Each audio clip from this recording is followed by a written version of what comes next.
Yes, so when I was here at Christmas, I was determined to get my Ghana card. So I went through that process, and luckily my uncle helped me with that. So we went on a particular day and that wasn't happening, so we had to return the next day, come crack of dawn, about 7 in the morning, I think we were there. That could be so frustrating. Yeah, and we were there pretty much the whole day, but I managed to do it in one day, whereas when other people have done it, I know it takes a couple of days. Yeah. And I think the frustrating thing was the process itself, because I was thinking, why isn't it just on computers and laptops? Why can't it be quicker? It felt very manual and very laborious. Old age, exactly. right. And then I was thinking, okay, there's so many different stations and stops, so that was frustrating. And then I didn't want to move because I thought I need to be in the queue for these things. If I move, I'm going to lose my place, and then you're going to take ages. But anyway, right. Ghana card.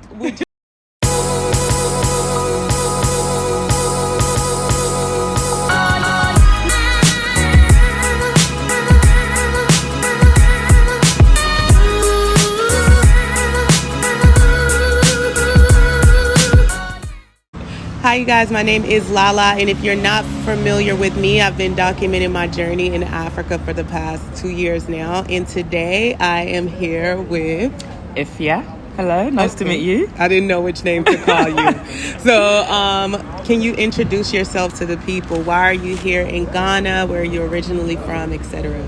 Yeah, so hi everyone, my name is Effia and I am Ghanaian heritage. So I was born here in Ghana and I moved to the UK when I was 2 years old, and I've been in London since then.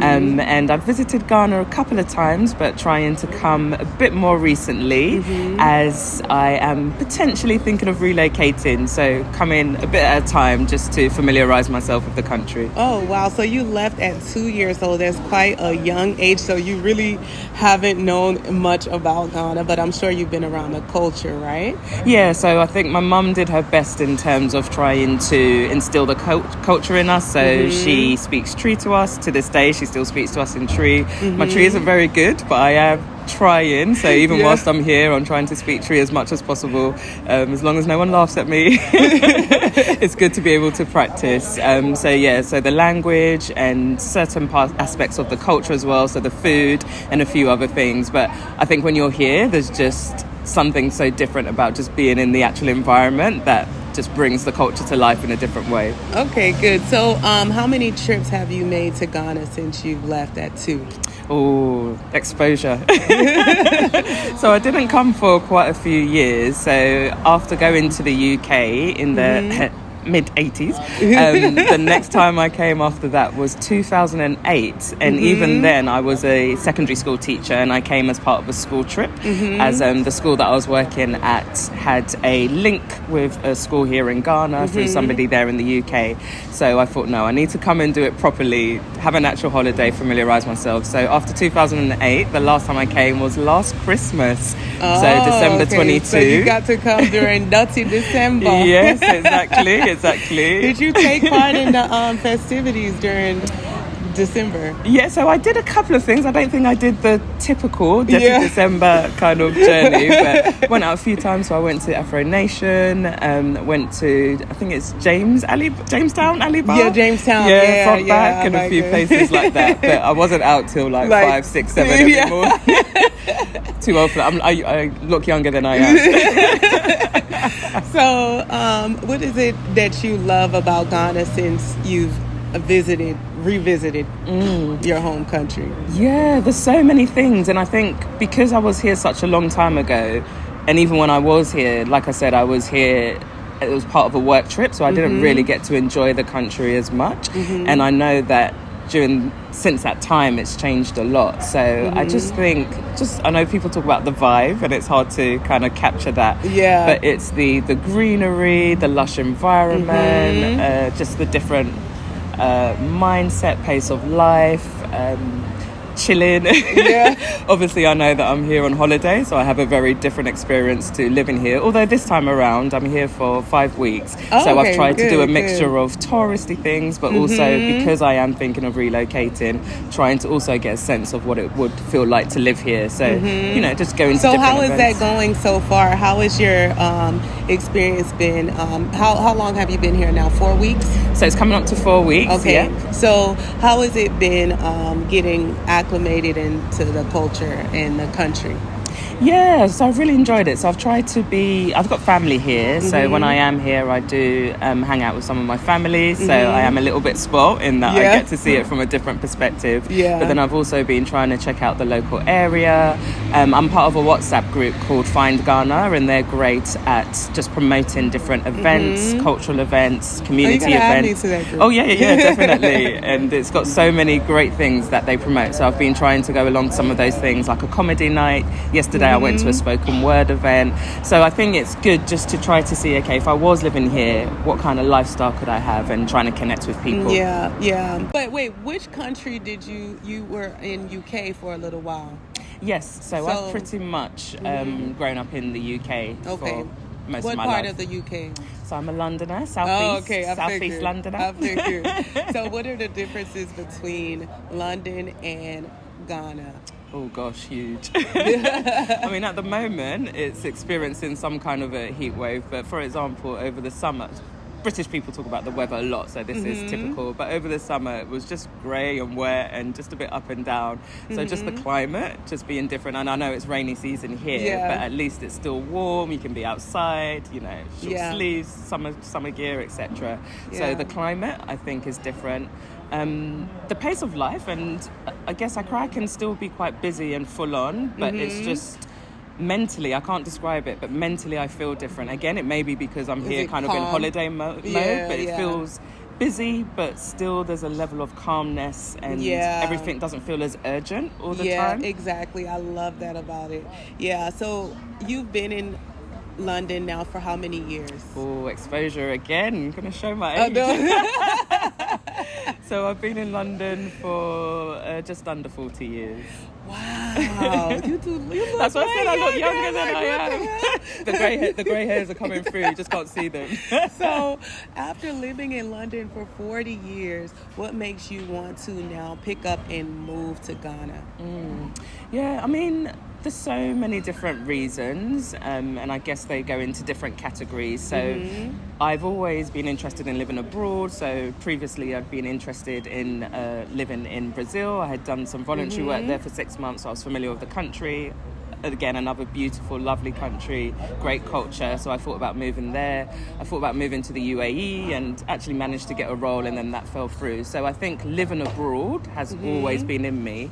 And then I thought, why not my own home country? Yeah. And at the start of the pandemic and lockdowns and everything, my sister suggested, just because didn't know what was going on, should we go to Ghana? Would it be safer to be there? So I think that planted a seed more recently. And Safer. Yes. So a lot of people, I have a lot of international students that I deal with. And when I tell them about Ghana, they ask me, like, is it safe? Is it violent there? So you would overall say that Ghana is safer than London?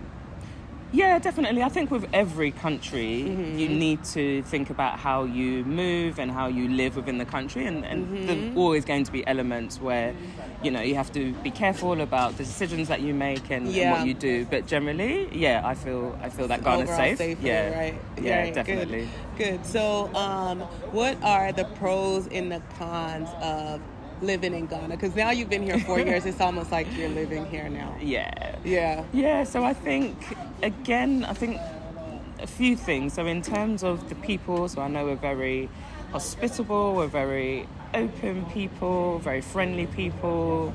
When you go out, like I was saying, the vibe, people, they like enjoyment. So yeah, they do. There's that. So I really like that in terms of the pros. And I think, again, through this WhatsApp group that I'm a part of, but just as I'm here and discovering different things, there's just so much to do, so much to learn, there's so much to explore, whether that's whatever you're into, there's something for everybody. So nature or cultural events, community things, etc. So that's another pro. And I think just as more and more people from the diaspora are relocating, just from a kind of community perspective, because that's really important to me. I'm able to, connect with people who have shared interests and things like that. I think the cons, and again, I don't live here, but I think I've tried to speak to a lot of people. I watch a lot of content. People like you are great at putting the information out there.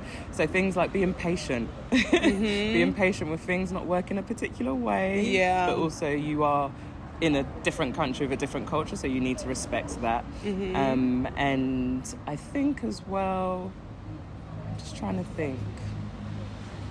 Yeah, I think that's the main thing in terms of like processes and not understanding how things work, so maybe getting frustrated about different things. So what's like the most difficult process you've had to deal with here where it required patience? Yes, so when I was here at Christmas, I was determined to get my Ghana card. So I went through that process, and luckily my uncle helped me with that. So we went on a particular day and that wasn't happening, so we had to return the next day, come crack of dawn, about 7 in the morning, I think we were there. That could be so frustrating. Yeah, and we were there pretty much the whole day, but I managed to do it in one day, whereas when other people have done it, I know it takes a couple of days. Yeah. And I think the frustrating thing was the process itself, because I was thinking, why isn't it just on computers and laptops? Why can't it be quicker? It felt very manual and very laborious. Old age, exactly. right? And then I was thinking, okay, there's so many different stations and stops, so that was frustrating. And I didn't want to move because I thought I need to be in the queue for these things. If I move, I'm going to lose my place, and then you're going to take ages. But anyway, right? Ghana card. What would you do if you moved back here? Would you buy a house? Would you rent an apartment? What is most feasible for you?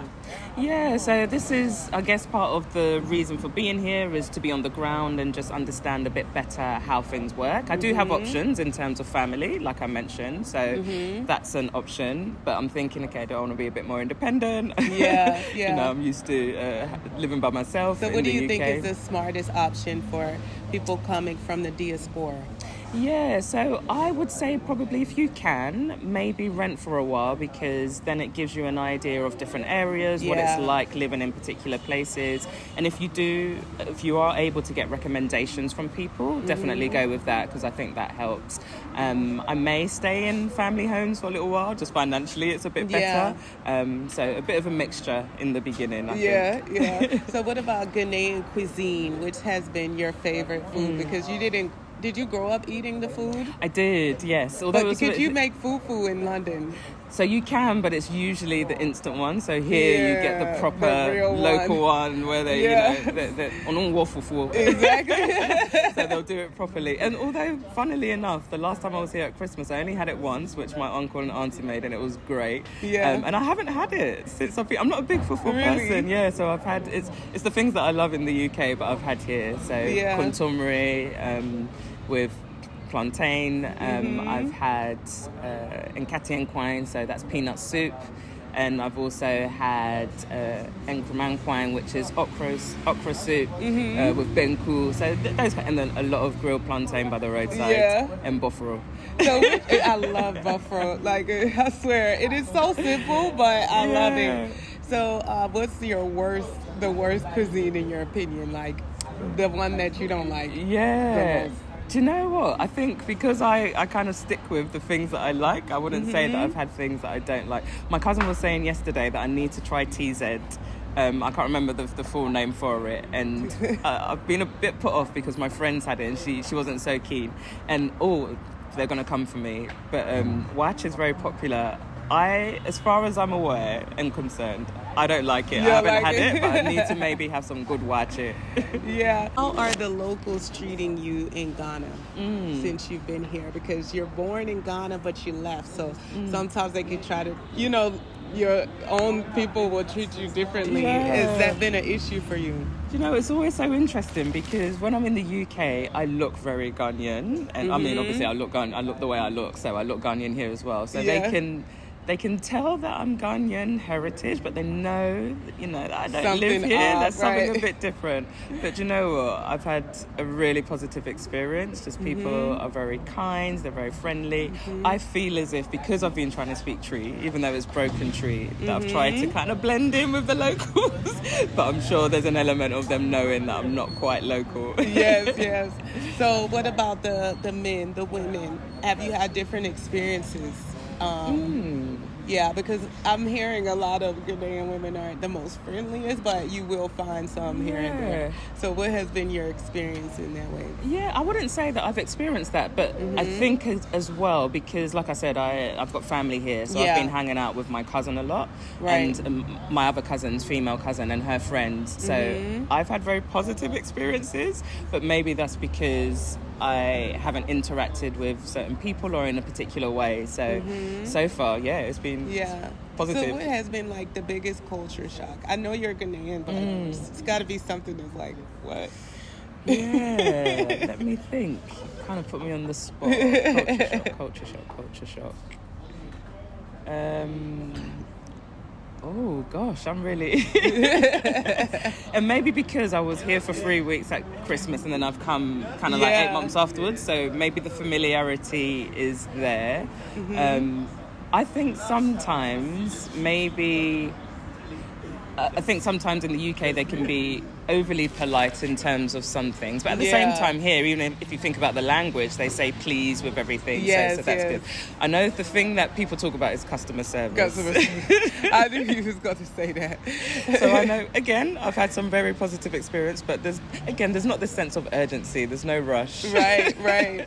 So with your friends in London, you have told them about you traveling back and forth. What do they feel about you eventually moving here? Do they have anything negative to say? What are their thoughts? Yeah, so everyone's been really positive and really excited. A lot of people are trying to kind of almost live vicariously through me. Yeah. So even whilst I've been here and, updating my status and things like that, my friends have been commenting, especially those who are Ghanaian heritage and are missing being here. So they've been really positive, but at the same time they're aware of the practicalities and that it's not always really easy.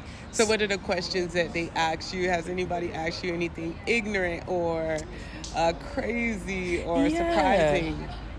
I think because, my friends are quite a bit of a mixture, but I think because those who maybe are not familiar with the country itself or the continent may have, and the culture may have certain perceptions, but I think through seeing my pictures and hearing my stories, that's probably challenged any preconceptions that were negative. So far I've had quite a positive experience. Usually it is things like, what's the drainage system like there, or houses, and what would you do out there? Exactly. So there can be those elements of ignorance, but on the whole people have been most people are asked those questions. Those are the typical questions. Exactly. So when do you see yourself eventually moving here? Yeah, good question. So I've heard different things in terms of people's experiences. So some people just kind of say, right, I just booked a ticket and I went. And I think because I've done that in the past with Brazil and a few other places I've mentioned, I thought, let me be a bit more practical this time. So I'm aiming for early next year if I can. That's a good estimate. Yeah, but I need to sort out a few things work-wise and my apartment back in the UK. So that's the idea. Okay, so what is it for you that's keeping you from just jumping into Ghana? Like the process, is it finances or just mentally being prepared? Yeah, I think I'm naturally, so my background in terms of work is I am a coach, so I'm a careers coach, but I also do personal performance and life coaching. So I think from a coach perspective, if I do self-coaching, it's like, okay, this is my goal, these are the practical steps. So I think I can be that way inclined anyway.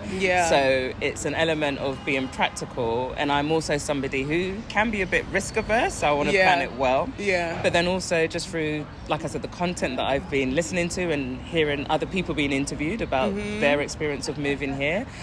Sometimes they share their top tips, and a lot of them say, plan well, make sure that you've done your research. So it's listening to those who've had that experience as well. So what advice would you have for people who want to move to Ghana and they feel discouraged? Yeah, I think the discouragement comes from different things, and I'll be totally honest, I am a realist. So I guess going back to your previous question, one of the things that's stopping me from just jumping in is that I also want to be realistic. And I don't want to do something in a way that means, okay, a few months down the line I'm having to go back to the UK. So I would say think about what works for you, even if you're someone that watches a lot of content and other people's experiences. Think of your situation, what works best for you. And if you can, do try to do it at a pace that is good for you and your situation. Yes. So how much money does it, I don't want to be in your business, but how much money would you say you've spent to be here for 5 weeks? Because there's people who want to come. Wait, let me let them pass by. There's people who want to, how much money have you spent on this 4-week, 5-week trip? Because there's people who want to come for a month, 2 months. They don't want to just do a quick trip. So how much money would you say you budgeted on this trip? I think, again, it depends on the individual and what they're here for and the lifestyle. So, again, I'm somebody who I like to budget. I've got a spreadsheet and everything like that. So I've been writing down the cost of things. So I guess to give people an idea. So let's say you're just getting around, you're using Uber or Bolt or Yango, one of those things. So a bit of travel, probably eating out, going somewhere, I would say. And it depends whether it's you as an individual or a couple of you, maybe about 350 cedis, which is about, I would say, £25 or so in pounds, UK money. Yeah. So it depends on whether you're doing touristy stuff, which is a bit more expensive, whether you're just buying a bit of food locally. So it can really vary. So with you, how much did you spend? Because it seems like you've done quite a few things and you've moved around quite a bit. So how much would you say?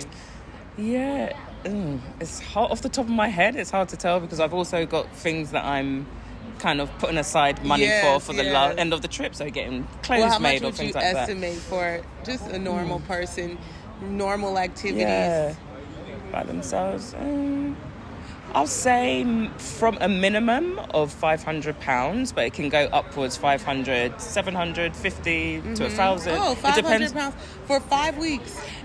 Again, it depends on what you're on what you're doing, and you know. But I mean, of course, that's not the flight. No. I was going to say that doesn't include flight and accommodation. This is just kind of like spending and doing things. Money, so I would say minimum maybe 500, and then probably upwards from there. Yeah. Okay. But if you're going to do things like go to Cape Coast, then visit, Molle National Park and all these expensive things, then they're obviously a lot more expensive. Yeah. So how much would you say that someone needs to move to Ghana?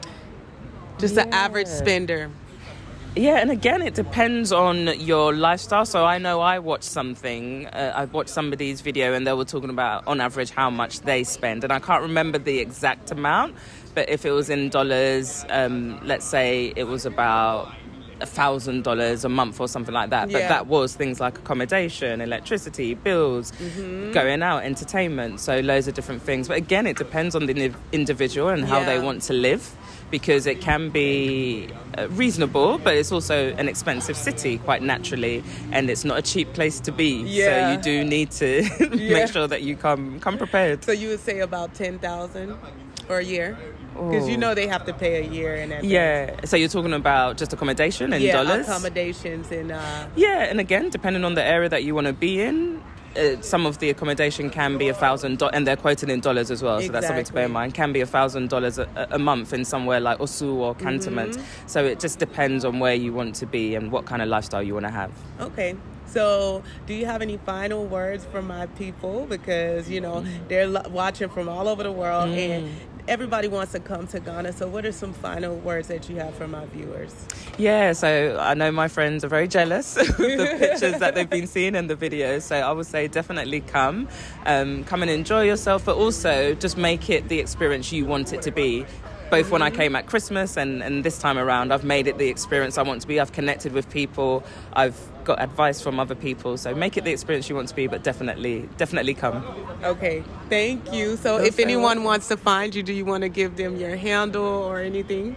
Yeah, so I mentioned that I'm a coach. So I'm on Instagram and it's at Sambamba_coaching, and Sambamba is SAMBAMBA_coaching. So if you want to follow me on there, then you can. And then my personal Instagram is Queen Kwatema, so you can find me on there. Yeah, I put the information there. Well, I want to thank you for coming on my channel. You're so welcome. Thank you. Thank you for having me. That is it for today, you guys. She gave you all the advice that you need to be prepared to come to Ghana. Make sure you guys visit Ghana, move to Ghana. Just follow your heart, but also be realistic.